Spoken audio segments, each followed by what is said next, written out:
we are formally starting our guest speaker lecture. So, this lecture is for the course of Architecture Professional Practice, which we teach in our architecture program for the final year students. And in this course, we invite different guest speakers from the industry who share their knowledge of, something related with the professional practice, what students required, which they may not, understand well in their theoretical lectures. So for that, this is our guest speaker session two with Mr. Shamim from Gulf House Engineering. And next week, we will have another guest speaker lecture, which will be our last lecture. So, first of all, thank you very much, Mr. Shamim, for accepting our invitation. I would like to thank you on behalf of me and my colleague, Dr. Ranjit Ratne, for accepting this invitation.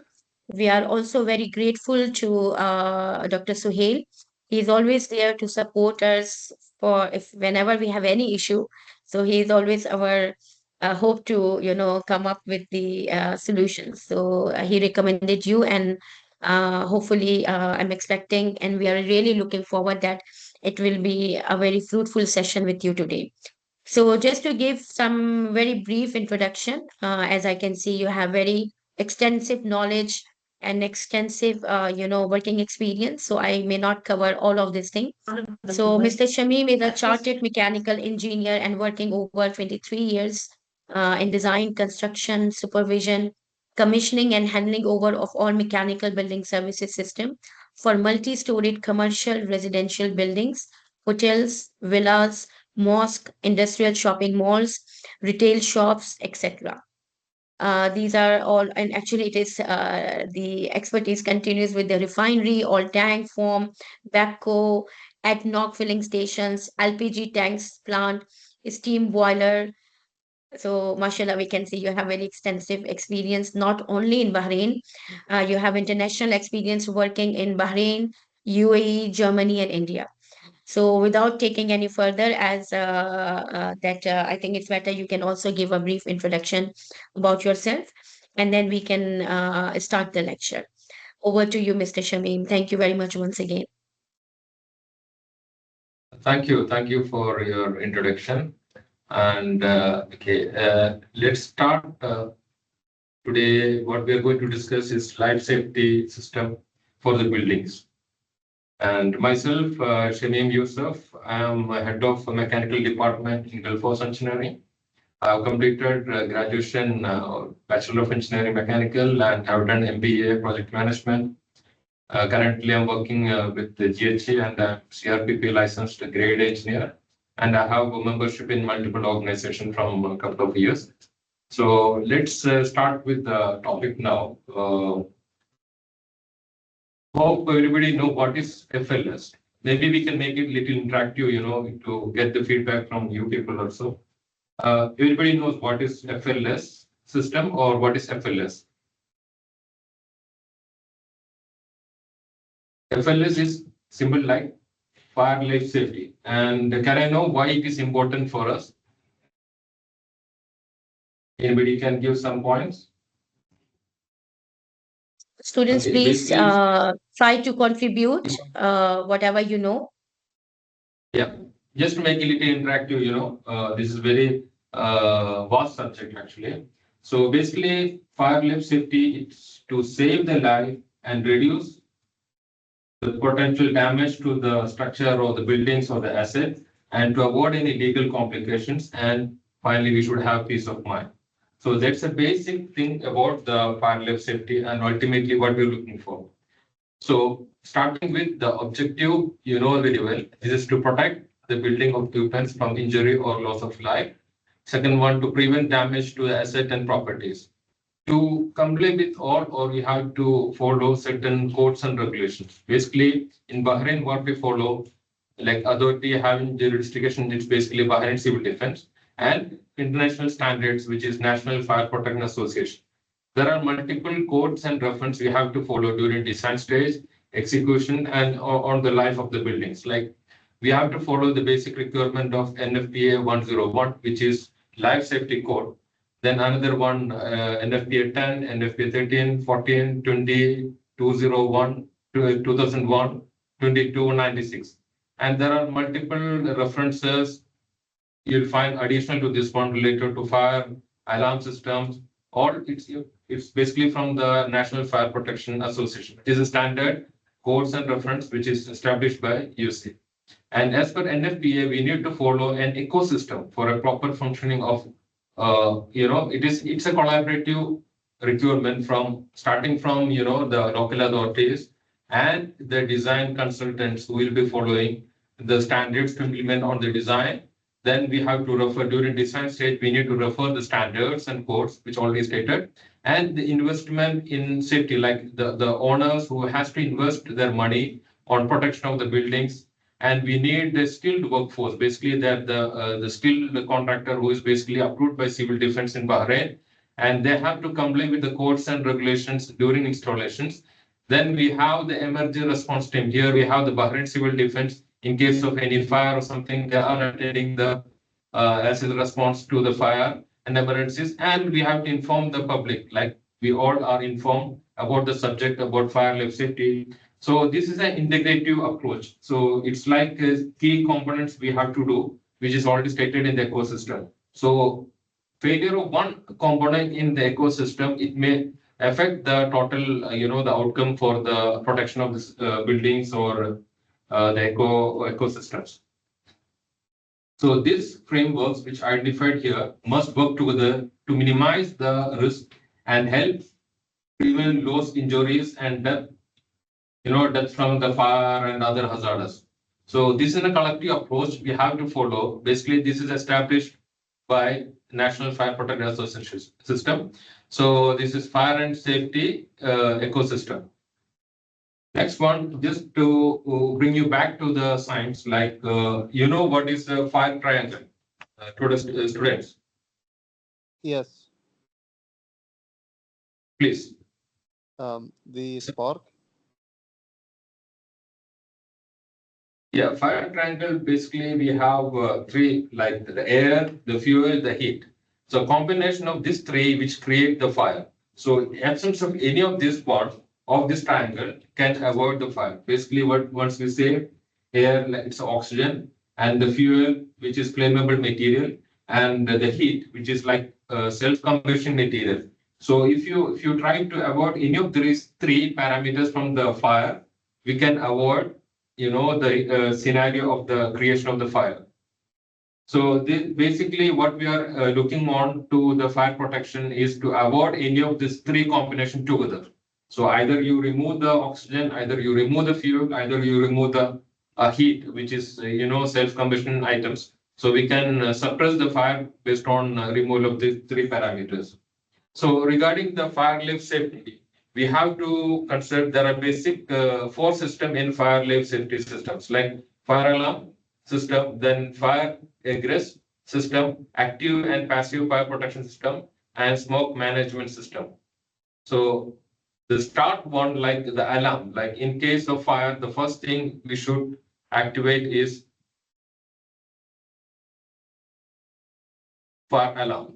So fire alarm, then the building egress, in case alarm is the next step is to, escape from the fire situation. So we have to follow the basic exit route. Then we have the fire protection, which is like passive, active and passive. Then we have the smoke management system. So I'll go in deep to the each system. Let's have some look on that. Okay, in fire alarm system, like this is normally people have seen in our building where we stay. This is basically to alert the building occupants to evacuate in case of fire or other emergencies. And a typical fire alarm system consists of input devices, which is normally smoke detectors, heat detectors, manual call points. I think the students might have seen in your building either of these things. Like smoke detectors will give the AD alarm to the occupants to, there is some fire or emergencies happen. And same, these detectors are the input device for a control panel.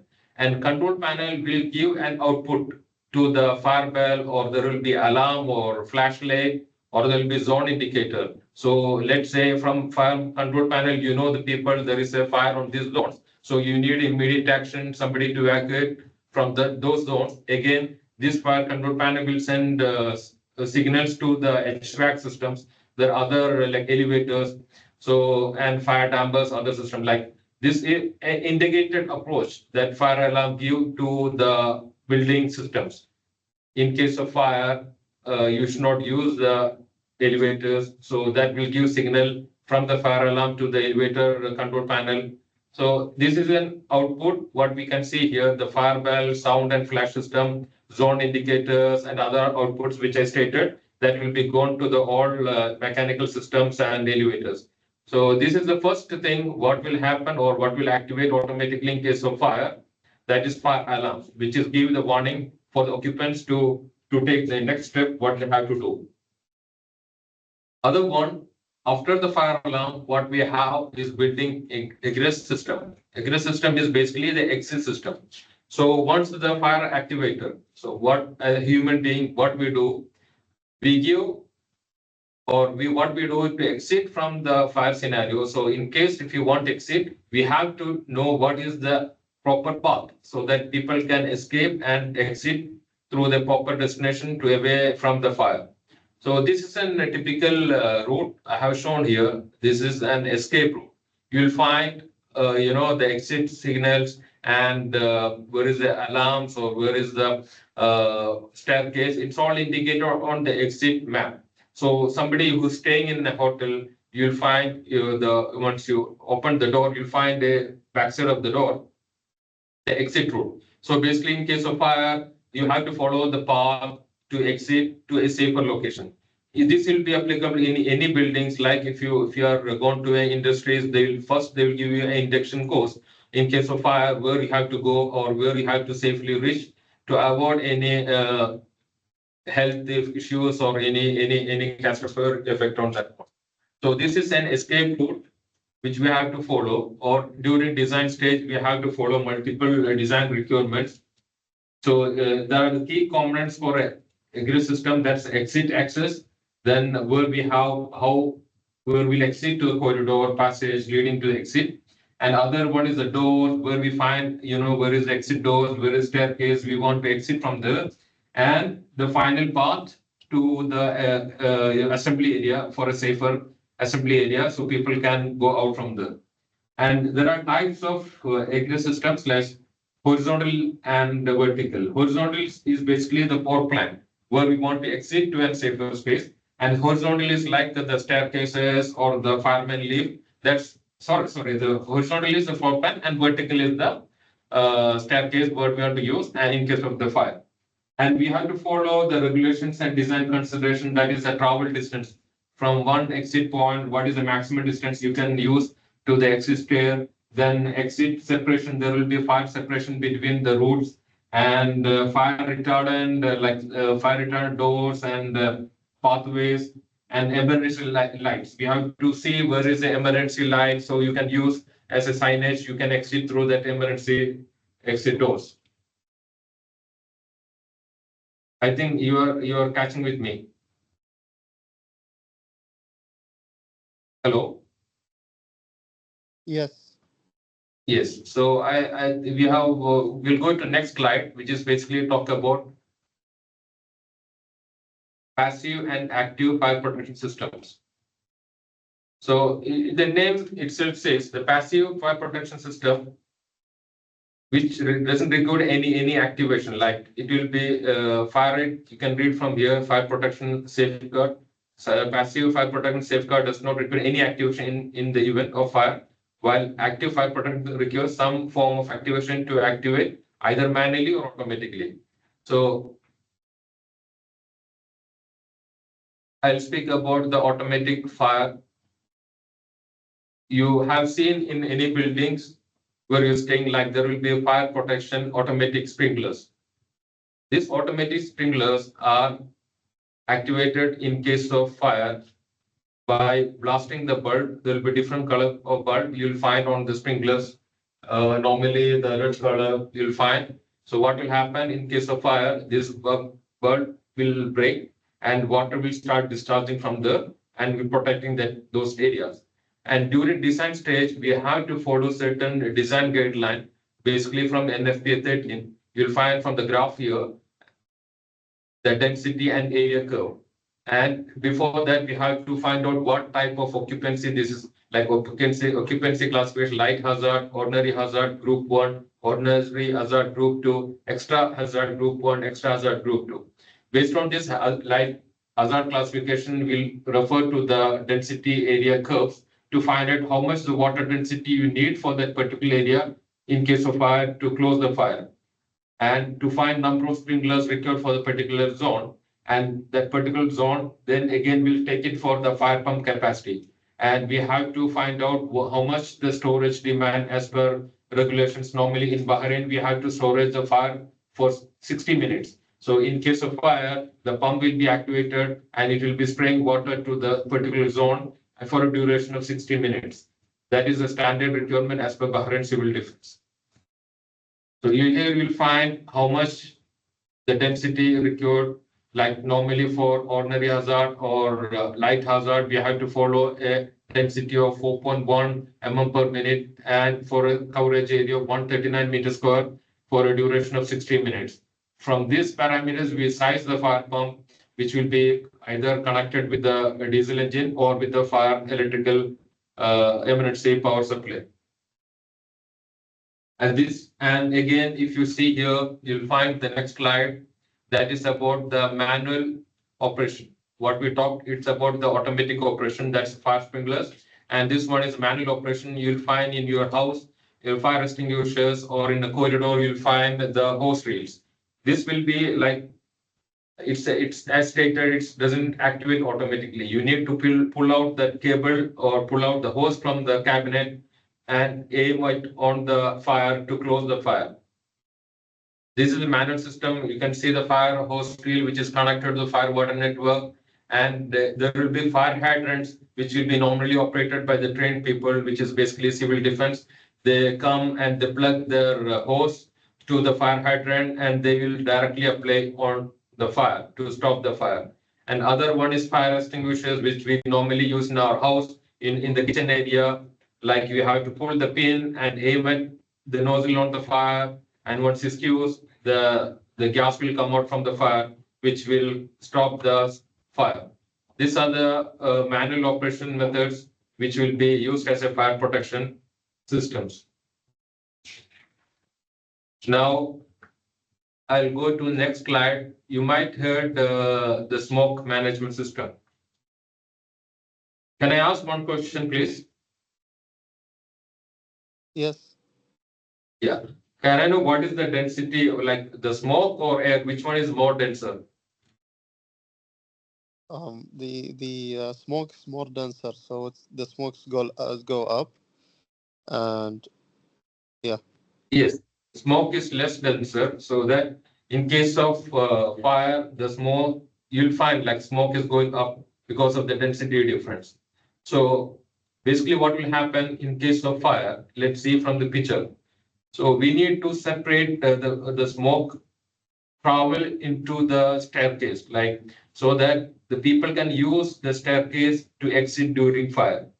How will have the system? We have to maintain a two pressure difference on the smoke area and the fire area, or the what you call the escape route area. So we are providing a fan on the staircase top so that the people, while using the exit path, this area will be pressurized with the air so that the smoke will not encroach into the space. So whatever the escape route, that will be safe for people to exit through the staircase.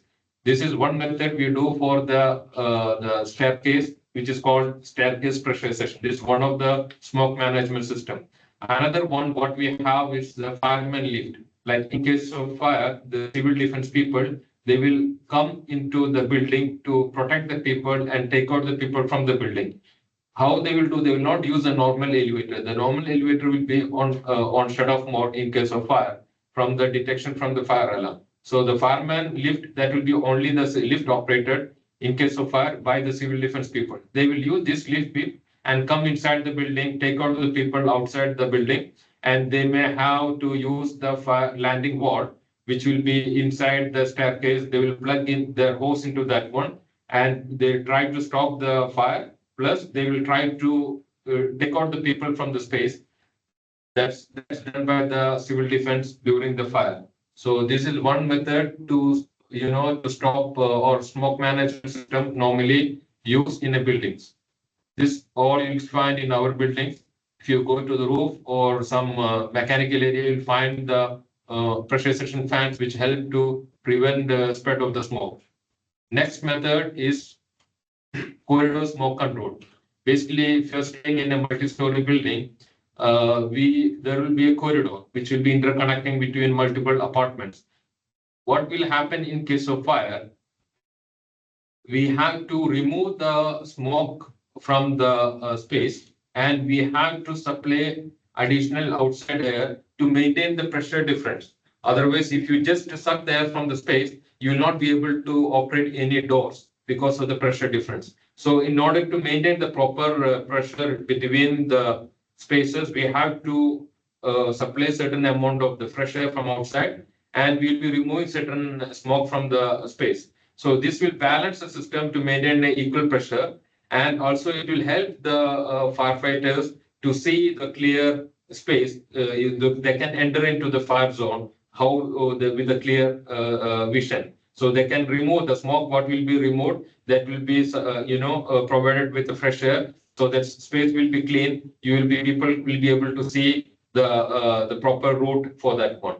And this is an picture you can find from here. In case of smoke, what will happen? One space will be removing the smoke, and other point will be supplying the pressure from outside to maintain the pressure between the zones. And this is like corridor smoke control. Next part, we'll find the car park smoke control. You might be seen in your apartment or in big shopping malls. The car park area, you'll find huge axial fans. This axial fan, it's for certain purpose. Like in case of fire, if you go to any basement floor, you'll find huge deck. What will happen is, like in case of fire or in the normal mode, we need to maintain certain amount of carbon monoxide within the car parking area. What will happen? From the vehicle, there will be certain gas exhaust, like that will be from our car exhaust, that will carbon monoxide, which is very dangerous for the human being. And there is certain parts per million, we need to bring it below that one. If it's exceed, like we have to normal condition, the carbon monoxide, it should not go more than 20 ppm. So in order to maintain that proper ventilation within the car park, this fan will operate at multiple stages. The fan will remove, the certain amount of air from the basement to keep the temperature or the CO2 level within the range. So there will be multiple CO sensors. Once it will activate, the fan will operate. So in case of fire, what will happen? There will be detectors, and that will sense first. Then the axial fan will start. The axial fan is connected to the duct, fire rated duct work, which will remove the smoke from the, again, there will be additional fan to make up and to maintain the pressure difference. What I stated earlier, same for the building side, with the same for the basement, to maintain the pressure and to have the proper access for the firemen to the fire scenario. So this will be like again smoke management system for the car park. And sometimes you will find there is alternative method like jet fans. You'll find in the ground floor ceiling, you'll find more multiple fans which will be mounted on the ceiling. In case of fire, again, this what will do, it will push from one side to the main fan, the axial fan, and it will throw the smoke outside the building. Meanwhile, the sprinkler system inside the basement also will be activated. It will throw the water into the basement level or the fire, and it will strive to stop the spread of any further fire. And normally, in design stage, what we'll do a CFD analysis, which is called computerized fluid dynamics analysis, to find out how the actual fire scenario, how the fluid, basically the air, how it will act and how it will move, and where we have to locate the fan, basically to capture the smoke. So these are basic things we have to do during design stage, like CFD analysis, and we are submitting the CFD analysis report to the authorities like Bahrain Civil Defense. They will review to check whether it's okay with the code compliance and the duration, how much time it takes to remove the smoke from the zone, and how fast they can make a response actions for that one. This all are the basic requirements we do as a part of design. And this is actually just to show you, this is an appreciation letter we received from Civil Defense and part of our contribution for Bahrain Code development. So this is very brief talk about fire life safety in the buildings. I think I taken exact 30 minutes.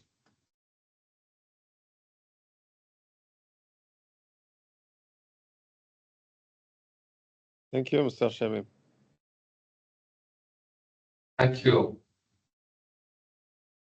There are some slides from my projects. If you are interested, I can show you on that one also. Mr. Shamim, I have a question, please. Yes. What is the maximum distance for the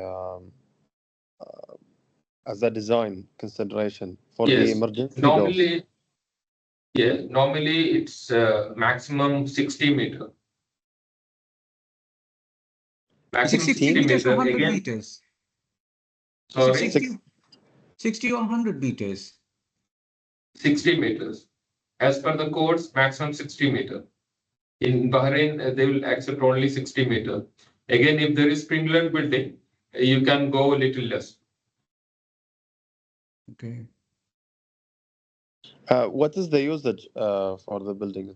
I think it's different different distance. If I use it as like small building, Yes. not exceeded like 400 square meters. Yes. I don't think it's 100 or it's different between the usage of the building. There is multiple factors actually, the occupancy, the number of people in the buildings, they're counting for the safe evacuation actually. And we have our expert team for from the architectural side. They review the entire, the escape route and where we have to provide the escape stairwell and all these things. So, but the distance normally it's maximum 61 meter.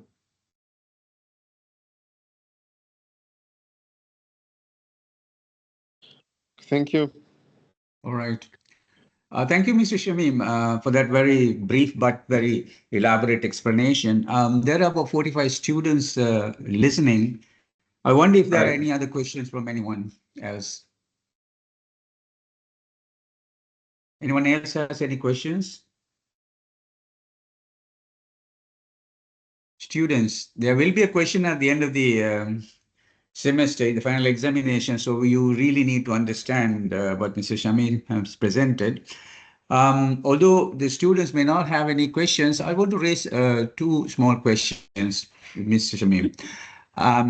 Now, taking care of the fire and life safety, it appears to be is primarily a responsibility of the mechanical engineers like you, isn't it? In the building team, in the design team.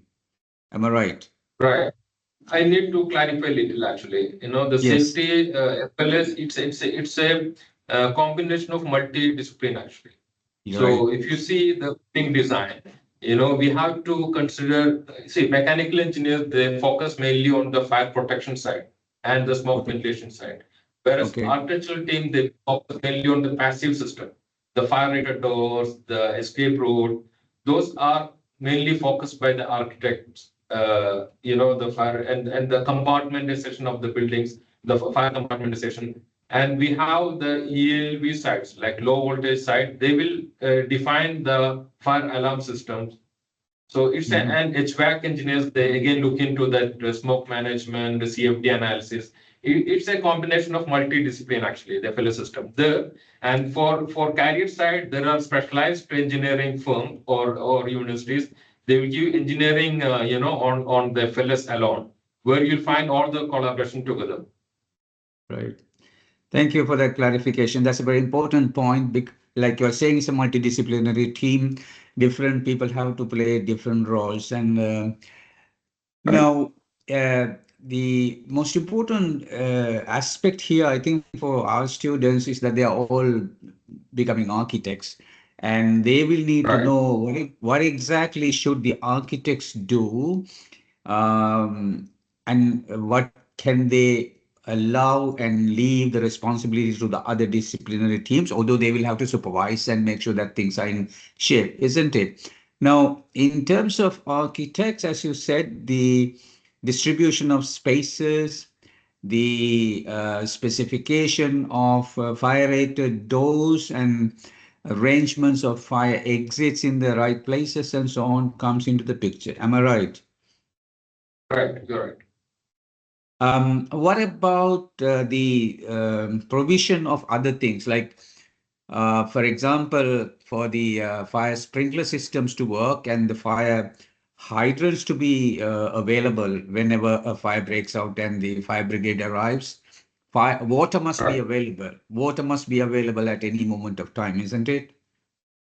right, you're right. To do that, an architect has some responsibility. What would you think the architect has to make sure for those systems to Right. work? Right. So this is basically like for architect, what they have to see. The civil defense, once they come, they want to access to the fire pump room. Yeah. So whenever you design the architectural perspective, the access to the fire pump directly from the ground level, you should be able to go directly to the space. You cannot keep the fire pump room in a core or middle of the building, where the Mhm. access to that one, you have to pass through some other area and come there. No. So architectural perspective, what we have to do, the place should be easily accessible from the fireman who is coming to attend. They should go directly to the fire pump room. That is the first point they look into it. Right. And other one like the fire trucks. If you are taking external to the building, the fire truck movement that is very important. So the access to the fire truck to reach to the building, that is very much required to be looked. Like there should not be any you keep the building here and you keep away from the fireman 100 meter, 150 meter. They'll not be able to reach to the point. So Mm. basically, there if you see the building, there will be a breaching inlet. You'll find in a building a red color box. It is written breaching inlet. So as per code, what you say is like the fire truck should not be more than 18 meter away from that building breaching How inlet, many meters? so How that they many? can How many meters? 18, 1 8, 18 18, meters. 1 8. Yeah. Yeah. So that, there'll be limitation on the hose length from the fire trucks. So Mhm. you cannot reach like this. Sometimes what happens, the building stored water may finish. Let's say it's a huge fire burst scenario. Water demand exceed more than 60 minutes. So by the time the fire trucks will come, they will bring their water and plug with the building system so that it can give additional water to the building. So you'll Right. find in building breaching inlet, that's the main purpose. They have to bring and supplement with the existing water. Yeah. Now, in terms of availability of water, the Yeah, building must always have a fire sump and a fire overhead tank. Is that right? right. There will be a dedicated fire water tank. Sometimes what happen depend upon the project size. Like you will have dedicated fire water tank, or we'll have the combined water tank for the EVA water plus the fire water. The only thing what we do, we'll make a level difference on the suction side, pump suction side. So the Mhm. bottom level will be always a fire water reserve for a duration of 1 hour, and the top part will be for the daily potable usage. So which will be using the same tank, and the water will be, it will be combined water for the usage of the buildings. Yeah. To get it right, an architect, when designing a building, must provide Right. a fire sump in the basement or on the ground floor. Am I right? Fire tank, we call fire tanks, fire water storage tanks. Yeah. On the ground level. On the ground level, sometimes the bottom volume is high. We will just combine with the basement and ground level together to accommodate the volume of water. Right. And then from there, there must be a pump room and the water should be pumped up to the overhead tank on top of the building. Am I right? No, actually, the overhead tank is only for the portable water demand, Yeah. But like our daily. for the fire, there is no overhead tank. No, normally what will have the demand for the fire which is stored in the same location, because as per NFPA 20, you have to have the fire pump directly with the positive suction. That means the water demand should be always on a positive side. So the pump can directly suck it from the tank and throw it directly to the scenario. So we cannot have, we can have underground tank, but the pump type will go into vertical type. So this will be the main requirement, the water storage. Right. So if a building has been installed with a fire sprinkler system Right, and a fire hydrant system, right. isn't it? Water for the sprinkler comes from where? Okay, so fire hydrant, there is again, it's a different topic. Like we have external fire hydrant, which is outside the building. You'll find in the streets, which will Mm-hmm. be connected with the portable network system sometimes, or we'll have a dedicated fire water network external to the building. That's the fire hydrant. What we have within the building, it's called landing wall, which you'll find within the staircase area. Again, Yeah. this again there is depend upon the building size. If I remember, if the building size exceed more than 23 meter, you have to go with wet sprinkler system where the Mm-hmm. landing board and the sprinkler system all connected to the fire pump. There is certain buildings with low height building, it will be called dry riser network, where there will Mm-hmm. not be water in the pipe always. That will be the fire truck will bring the water and plug into that. That's called dry Right. system. There will be a point for the firemen to use, but the system will be dry. That will not be wet. Big buildings, of course, it's more than 23-meter high. You have to go with wet sprinkler system. That means you cannot depend upon any external source for the water. The building should Right. always have a storage for 1 hour. Mm-hmm. Okay. Now, the arrival of the fire brigade will be generally in 60 minutes, or is it earlier? Isn't it No, too no, long? no.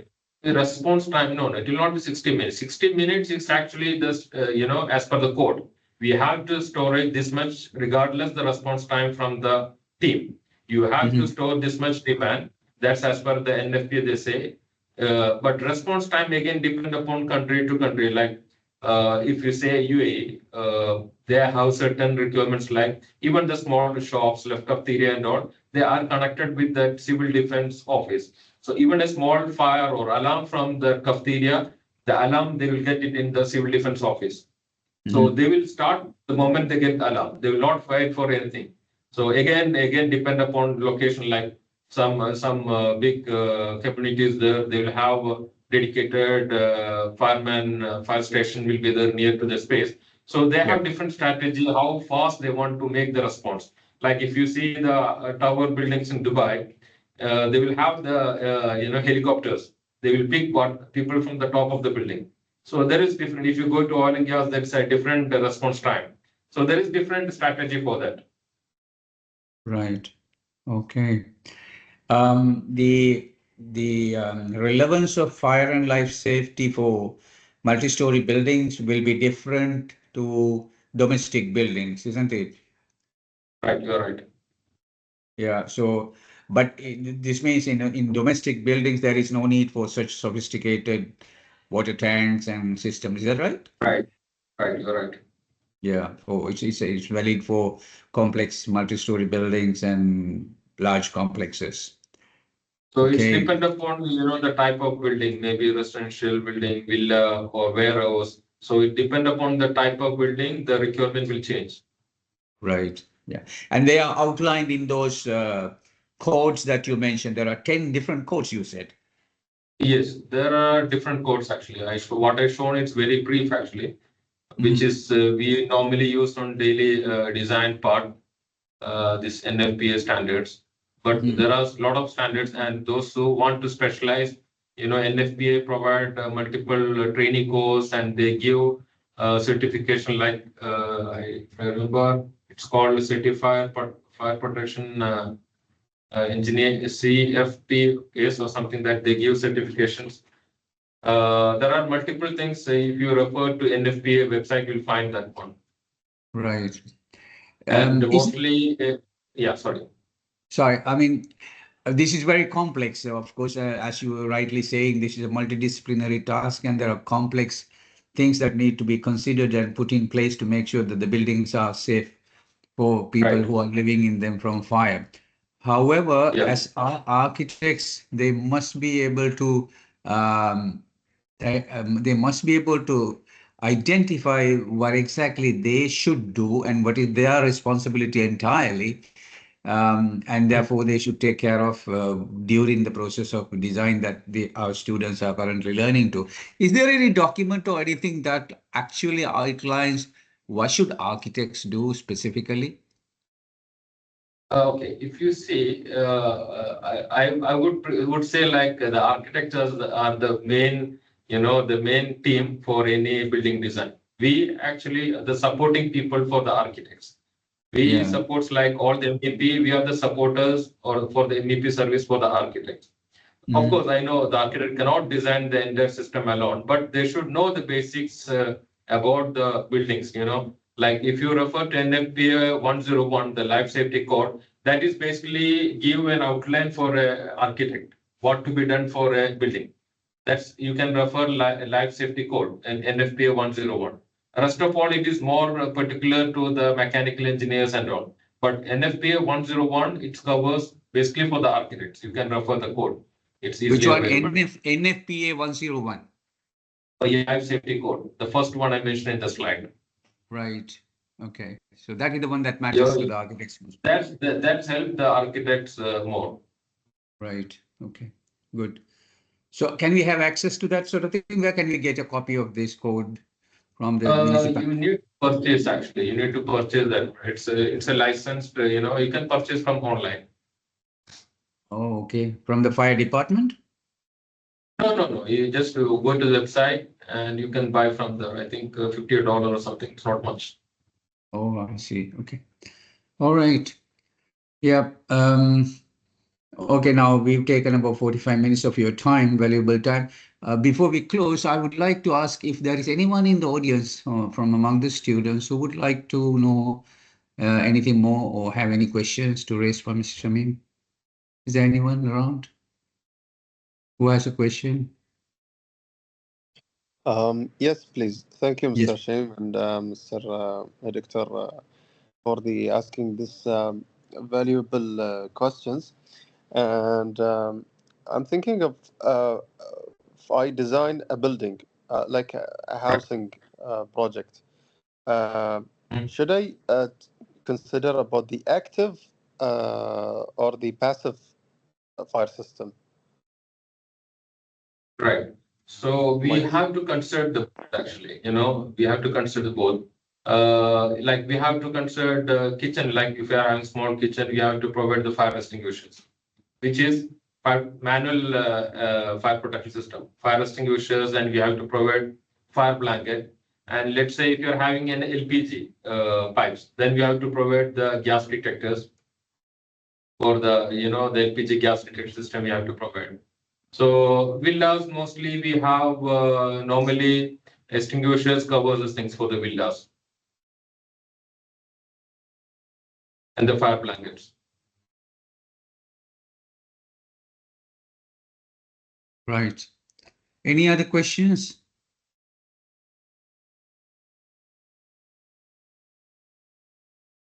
It doesn't look like there. I'm sure there will be questions which Okay. may If arise. you're Yeah. interested, I can show you one more slide that is from our engineering drawings, how we submit drawings to the civil defense.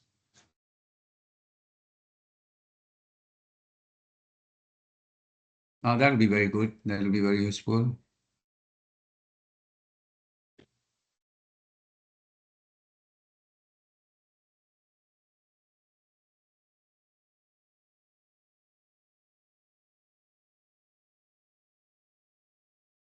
This is one of our project. I think you can see the screen, right? Yeah, we can see the list of the layouts and Yeah. drawings. So this is actually, you find the sprinkler distribution. This is the point you were asking about the fire pumps. Yeah, the fire pumps and how it is distributing to the basement floor. And you'll find the round that is a coverage area about the hose reels. And here you'll find how to install that one. This is the fire extinguisher standard installation, the heights to be maintained. And Yeah. this alarm check point which make the noise in case of.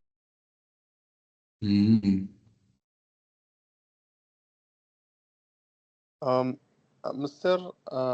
I have a question about these sparkles. Should be designed as a grid. Am I right?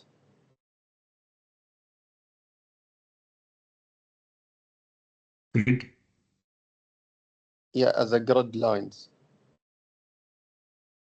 Mr. Shamim, do you have any? Yeah, it's mute.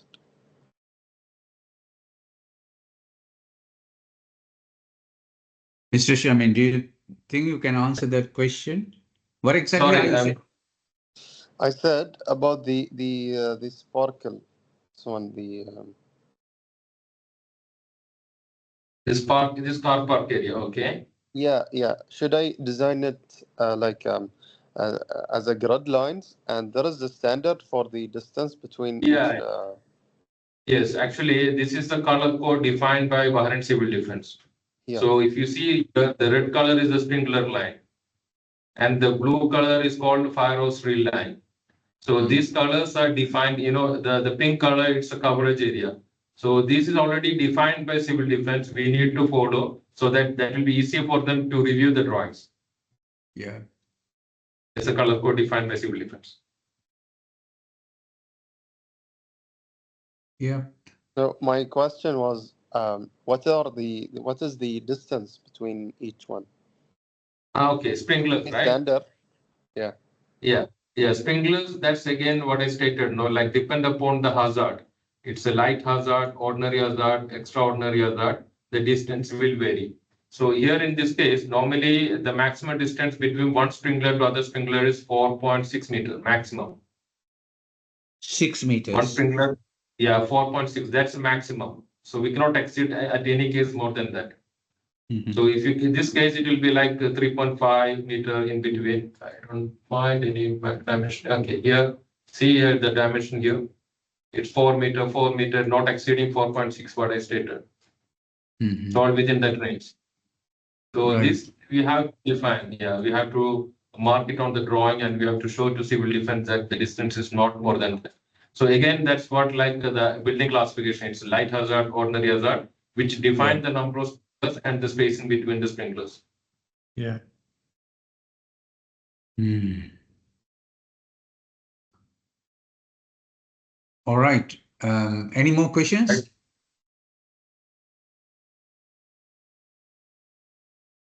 Okay, I think we've taken almost 1 hour of Mr. Shamim's Right, time, right. Thank you. valuable Thank you. time. Yeah, this was a very, very interesting presentation.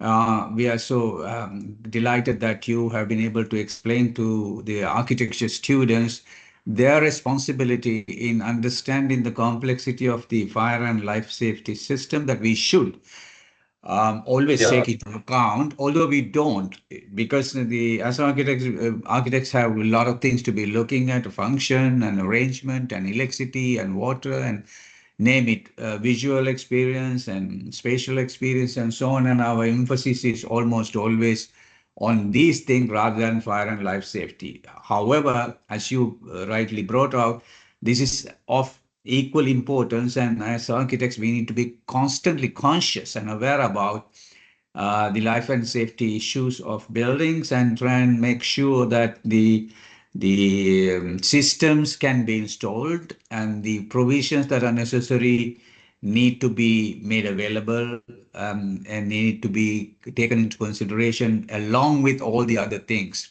Like the structure, the arrangements are not decided completely by the fire hydrants or the systems, but they should be possible to be installed in the middle of all of these other requirements. So Right. I think this brought that point very, very strongly to the students, and students will become very aware and conscious about and be able to deal with the projects as they go. So thank you very much, Mr. Shamim, Thank for you. this wonderful presentation, and we thank all the Gulf House Engineering for allowing you to make use of this time for us to have the valuable contribution from you. Thank you very much indeed. Thank you. Yep. Okay, so this lecture is now closed in this case. All right, guys. So Thank you. The recording will be available. Ms. Aisha will share it with us, and then we'll be able to try and understand them more fully. And think, as Mr. Shamim said, it might be useful to get hold of that code 101, which is the one that appears to outline what exactly the architects need to be worried about and concerned about. So I hope one of you will be able to get a copy of that one and then share it with the others so that we become more familiar with the fire and life safety system. Thank you very much. Thank you. Right, okay.